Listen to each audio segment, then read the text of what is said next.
All right, the fourth cost. The fourth cost. What is the fourth cost? It is sacrifice. This is a big one. This is massive. Okay? You have to sacrifice a lot if you want the new. You have to create a vacuum. You have to create a vacuum in life. This is so key. Create a vacuum. If you create a vacuum, you'll be able to open.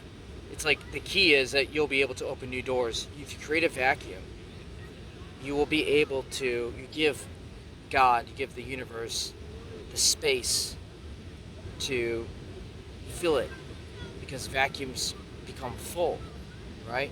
If you want new things, you clear out the old. Okay, so here's something interesting. You sacrifice your old self for your new self. Your new self, your new image. How do you want your new self to be? Do you want to be more confident? If you want to be more confident, be more self-confident. If you want more love, love others more. If you want more consideration from others, be more considerate. Now, that's, basically you're sacrificing your old understanding of me, myself, and I, and you are replacing it with being a source of what it is that you want to receive, because what you give, you receive. So if you want to be a source of that, you have to practice being a giver of, or if you want to receive that, you have to practice being a source of that.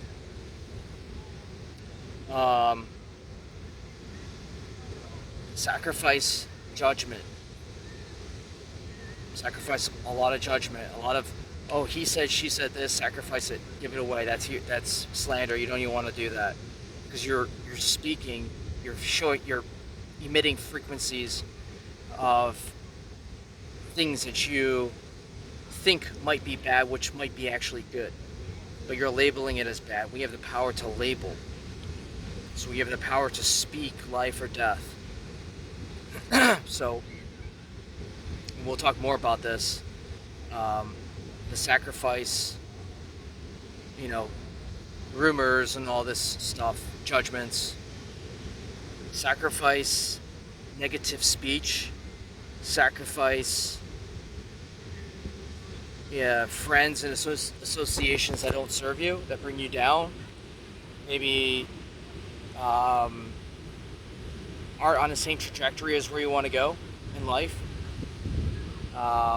Sacrifice time. Meditate.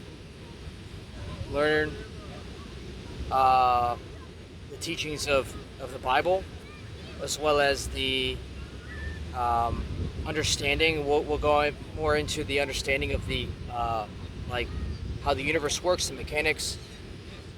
So sacrifice time to learn this. And finally, sacrifice money. Sacrifice money. Tithe. Tithe to people who you're getting your wisdom from. Tithe to people who you get your wisdom from. Because when you do that, you're tithing into their wisdom. You're tithing into their connections' wisdom. So the more wisdom that you usually have, the richer the people who have a lot of wisdom, the richer they are usually.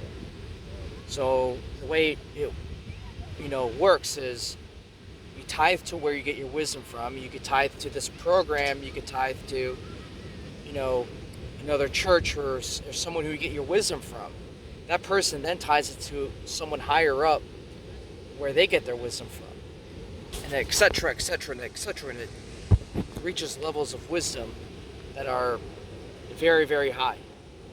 And there's actually connected energy because whatever you invest in, you're investing your money, your energy, and your resource.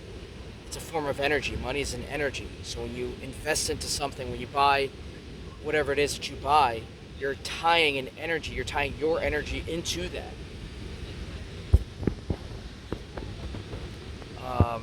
Invest in programs. Invest in, furthering yourself and your business. Save at least 10% of every paycheck, and if you're going to tithe, that's 10%. And invest in yourself. It's called the 10-10-10 rule. You take 10, you save it. You take 10, you give it away, you tithe it. You take 10, you save it. You take 10, you invest it. Then the rest of the 70 you can live off of. Now, that's the 10-10-10 is the minimum, right? You could exceed 20-20-20 or whatever, but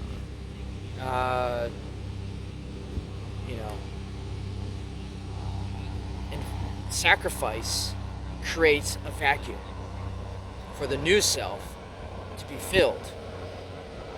So that is why sacrifice will bring you your ultimate new image.